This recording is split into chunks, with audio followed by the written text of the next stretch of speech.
how do you explain when things don't go as we assume? Or better, how do you explain when others are able to achieve things that seem to defy all of the assumptions? For example, why is Apple so innovative? Year after year after year after year, they're more innovative than all their competition. And yet, they're just a computer company. They're just like everyone else. They have the same access to the same talent, the same agencies, the same consultants, the same media. Then why is it that they seem to have something different? Why is it that Martin Luther King led the civil rights movement? He wasn't the only man who suffered in a pre-civil rights America, and he certainly wasn't the only great orator of the day. Why him? And why is it that the Wright brothers were able to figure out controlled powered manned flight when there were certainly other teams who were better qualified, better funded, and they didn't achieve powered manned flight, and the Wright brothers beat them to it? There's something else at play here.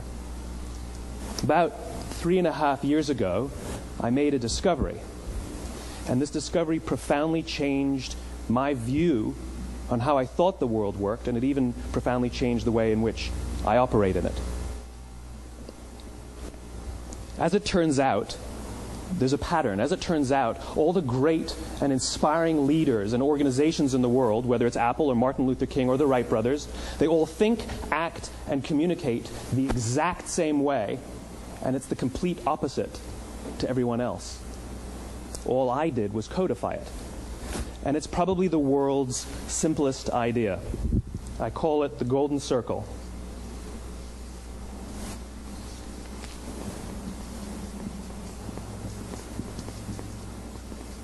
Why, how, what? This little idea explains why some organizations and some leaders are able to inspire where others aren't. Let me define the terms really quickly.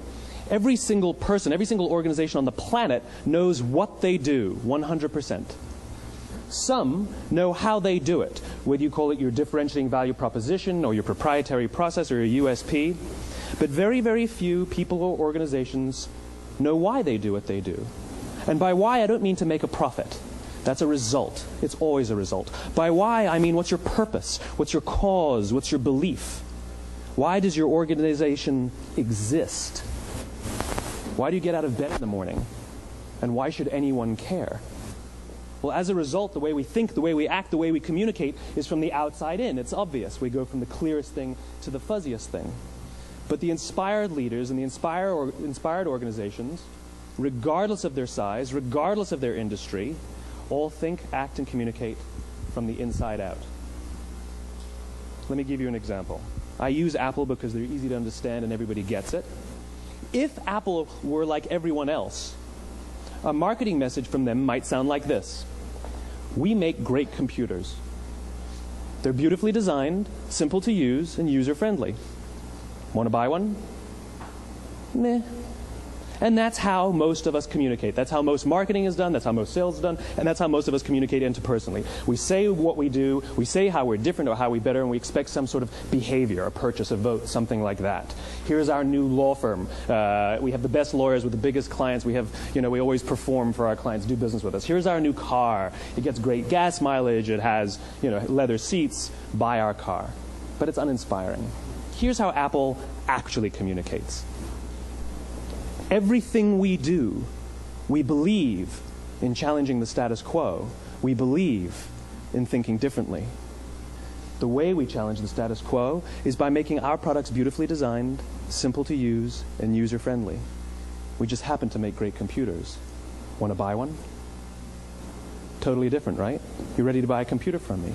All I did was reverse the order of the information. What it proves to us is that people don't buy what you do, people buy why you do it. People don't buy what you do, they buy why you do it. This explains why every single person in this room is perfectly comfortable buying a computer from Apple. But we're also perfectly comfortable buying an MP3 player from Apple, or a phone from Apple, or a DVR from Apple.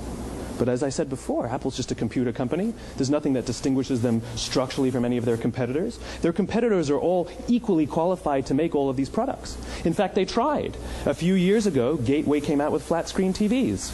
They're eminently qualified to make flat-screen TVs. They've been making flat-screen monitors for years. Nobody bought one.